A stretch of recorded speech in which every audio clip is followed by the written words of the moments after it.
which leads to the third point. His rants on the corruption in boxing. He has on many occasions over his 21 years gone off on tangents about the corruption in boxing. And it's because he loves the sport and he sees two fighters get in the ring and put their life on the line only to be cheated by poor officiating, bad judges, and bad promotion. He hates the fact that a promoter can pick the judges for the fight. I mean, that sounds like it's fixed. And he gets on the point and he will keep going and going and going. In segment 1, segment 2, segment 3, the program director screaming in his ear, the producer screaming in his ear, go to the next point. They're screaming at the co-host, get him off of that tangent. But you know, Teddy Atlas, he cannot do that. Which leads to point number 2. You cannot, I repeat, you cannot attack the home team. You cannot say anything that's overly negative about your co-host. But remember, Teddy Atlas, there's no prisoners with him. If you're in his way, you're going to get taken out.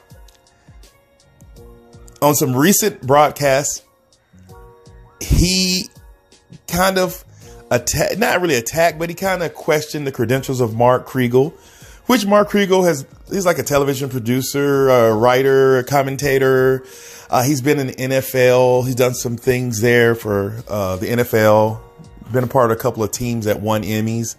He's done some things, I think, with Showtime as far as boxing segments. So he's not really a hardcore boxing person. Teddy does not respect that at all. He doesn't give a care about that. If you're saying things that he believes wrong, he's going to call you out on it. And he called him out. And I don't think that ESPN liked that, because you can't attack your own people. They cannot get caught up in your crossfire.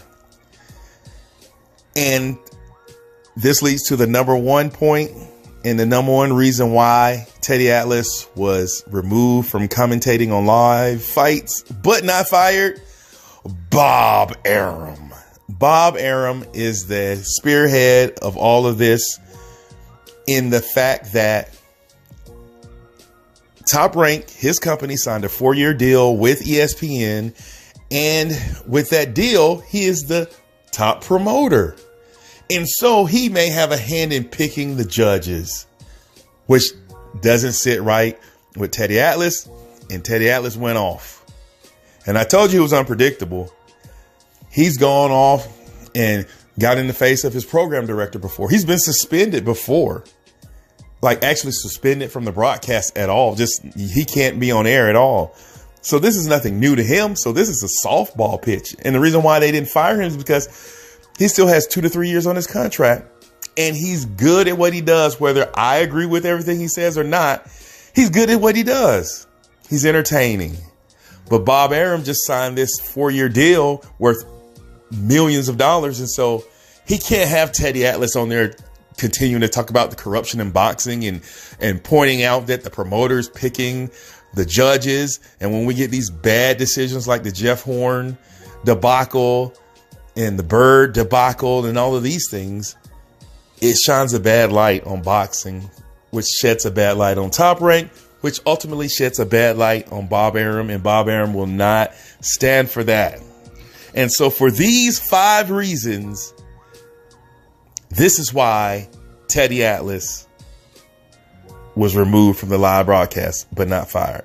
Let me know what you think. Until next time, it's Pedro Justice.